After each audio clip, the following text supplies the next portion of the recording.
Então Deus voltou a olhar para Noé e para todos os animais, selvagens e domésticos, que estavam com ele no barco. E Deus mandou um vento que começou a baixar as águas do dilúvio, as fontes subterrâneas e as janelas do céu se fecharam, e parou de chover. Então, pouco a pouco, as águas começaram a baixar. Depois de 150 dias, o pior já havia passado. No dia 17 do 7º mês, o barco desceu sobre a cordilheira do Ararat. As águas continuaram a baixar até o 10º mês. No primeiro dia do 10º mês, os picos das montanhas começaram a aparecer. Depois de 40 dias, Noé abriu a janela que havia posto no barco. Ele soltou um corvo, mas a ave ficou indo e voltando esperando que as águas do dilúvio secassem. Depois, ele soltou uma pomba para verificar as condições do dilúvio. Ela também não encontrou lugar para pousar, porque as águas ainda cobriam a terra. Noé estendeu a mão e recolheu a ave para o barco. Ele esperou mais 7 dias e soltou de novo a pomba. Ela voltou ao entardecer, mas trazia no bico uma folha nova de oliveira. Noé entendeu que o dilúvio estava chegando ao fim. Ele esperou mais 7 dias e soltou a pomba pela 3ª vez. Mas dessa vez, ela não retornou. No ano 601 da vida de Noé, no primeiro dia do primeiro mês, as águas do dilúvio haviam secado em definitivo. Noé abriu o teto do barco e pôde ver a terra seca. No dia 27 do 2º mês, a terra estava completamente seca. E Deus disse a Noé: saiam do barco, você, sua esposa, seus filhos e a esposa de cada um deles. E leve junto com você todos os animais que estavam em cativeiro, aves, mamíferos e criaturas que rastejam, toda aquela riqueza de vida, de modo que possam reproduzir-se na terra. Noé desembarcou com seus filhos, com sua esposa e com a esposa de cada um dos filhos. Depois deles, todos os animais, criaturas que rastejam, aves, todos os seres vivos da face da terra saíram do barco, família por família. Então Noé edificou um altar para o Eterno. Ele escolheu animais e aves puros de cada espécie e os apresentou como ofertas queimadas sobre o altar. O Eterno sentiu o doce aroma e disse consigo mesmo: nunca mais amaldiçoarei a terra por causa do ser humano. Sei que há muito tempo eles têm essa inclinação para o mal, mesmo assim, nunca mais vou exterminar os seres vivos como acabei de fazer. Pois, enquanto durar a terra, semeadura e colheita, frio e calor, verão e inverno, dia e noite, nunca deixarão de existir. Então Deus abençoou Noé e seus filhos, dizendo: prosperem, reproduzam-se, encham a terra. Todos os seres vivos, menos aves, animais, peixes, se submeterão a vocês e terão medo de vocês. Vocês são responsáveis por eles. Todos os seres vivos servirão de alimento para vocês. Assim como providenciei as plantas como alimento, agora libero o restante para vocês. A exceção será a carne com o sangue ainda presente nela.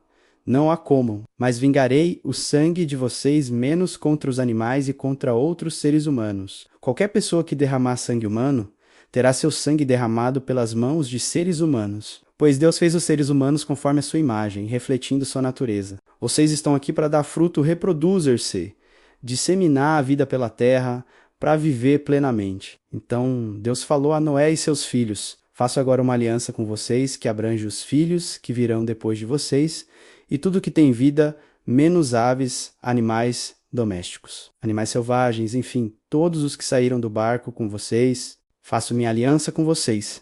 Nunca mais outro ser vivo será destruído pelas águas do dilúvio. Eu prometo, nunca mais um dilúvio destruirá a terra. Deus continuou: este é o sinal da aliança que estou fazendo com vocês e que abrange todos os seres vivos que vivem com vocês hoje e os que viverão depois. Estou pondo o meu arco-íris nas nuvens, um sinal da aliança entre mim e a terra. De agora em diante, sempre que eu puser uma nuvem acima da terra e o arco-íris aparecer nela, vou me lembrar da minha aliança, com vocês e com todos os seres vivos. Nunca mais as águas do dilúvio destruirão algo que tenha vida. Quando o arco-íris aparecer nas nuvens, eu o verei e me lembrarei da aliança eterna de Deus com tudo que tem vida, com todos os seres vivos sobre a terra. Deus disse também: esse é o sinal da aliança que estou estabelecendo entre mim e tudo que tem vida sobre a terra. Os filhos de Noé, que saíram do barco, foram Sem, Quem e Jafé. Quem foi pai de Canaã. Eram esses os 3 filhos de Noé. Desses 3, toda a terra foi repovoada. Noé era agricultor e foi o primeiro a plantar uma vinha. Ele bebeu do seu vinho, embebedou-se e ficou-no em sua tenda. Cã, pai de Canaã, viu que seu pai estava nu e contou a seus 2 irmãos, que estavam do lado de fora da tenda. Sem e Jafé pegaram uma capa, cada um segurando por uma ponta à altura dos ombros.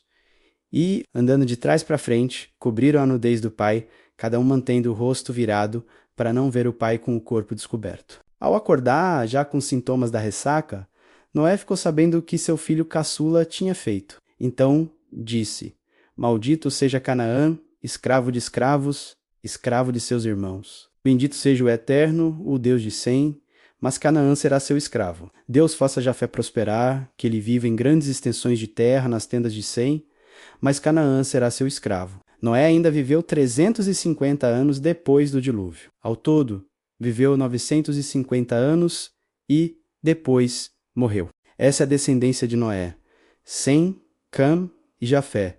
Passado o dilúvio, eles tiveram filhos. Os filhos de Jafé: Gomer, Magog, Madei, Javã, Tubal, Meseque e Tirais. Os filhos de Gomer: Askenaz, Rifate e Togarma. Os filhos de Javã: Elisá, Tarsis, Quitim e Rodanim. Foram deles que saíram os povos que trabalham no mar, cada um em seu lugar e segundo sua família, cada um com idioma próprio. Os filhos de Quem, Cuxi, Egito, Put e Canaã. Os filhos de Cuxi, Sebá, Avilá, Sabitá, Raamá e Sabitecá. Os filhos de Raamá, Sabá e Dedã. Cuxi também foi pai de Nimrod, o primeiro grande guerreiro na terra. Ele foi um exímio caçador diante do Eterno. Havia até um ditado: assim como Nimrod, exímio caçador diante do Eterno. Seu reino começou com Babel, depois Ereque, Acade e Calné, na terra de Sinear. Dali ele subiu para a Síria e construiu Nínive, Reobote, Ir-Calá e Rezém, que fica entre Nínive e a grande cidade de Calá. Misraime foi antepassado dos Luditas, dos Anamitas, dos Leabitas, dos Naftuítas, dos Patruzitas, dos Casluítas, dos quais saíram os filisteus, e dos Caftoritas. Canaã teve seu primeiro filho, chamado Sidom, depois Et, e também teve como descendentes os Jebuseus, os Amorreus, os Girgazeus, os Eveus, os Arqueus, os Sineus, os Arvadeus, os Emareus e os Amateus. Tempos depois, os cananeus saíram de Sidom e se espalharam em direção a Gerá, chegando até Gaza no sul, e em seguida, na direção ao leste até Sodoma, Gomorra, Dimá e Zeboim, chegando a Lassa. Esses são os descendentes de Cã, segundo suas famílias, suas línguas, seus territórios e suas nações. Sem, irmão mais velho de Jafé, também teve filhos. Sem foi antepassado de todos os filhos de Éber, os filhos de Sem: Elão, Assur, Arfaxade, Lude e Arã. Os filhos de Arã, os Ru, Jeter e Meseque. Arfaxade foi pai de Sela, que por sua vez foi pai de Éber. Éber teve 2 filhos, Peleg chamado assim porque foi nos dias dele que a raça humana se dividiu, e Jotã. Jotã foi pai de Almodá, Salef, Azarmavé, Gerá, Dorão, Uzal, Dida, Obal, Abimael, Sabá, Ofir, Avilá e Jobabe. Todos esses foram filhos de Jotã. O território deles vai de Messa até Cefá, nas cadeias de montanhas ao leste. Esses são os descendentes de Sem, segundo suas famílias, suas línguas, seus territórios e suas nações. Essa é a árvore genealógica dos filhos de Noé ao constituírem nações. Começando por eles, essas nações se multiplicaram pela terra depois do dilúvio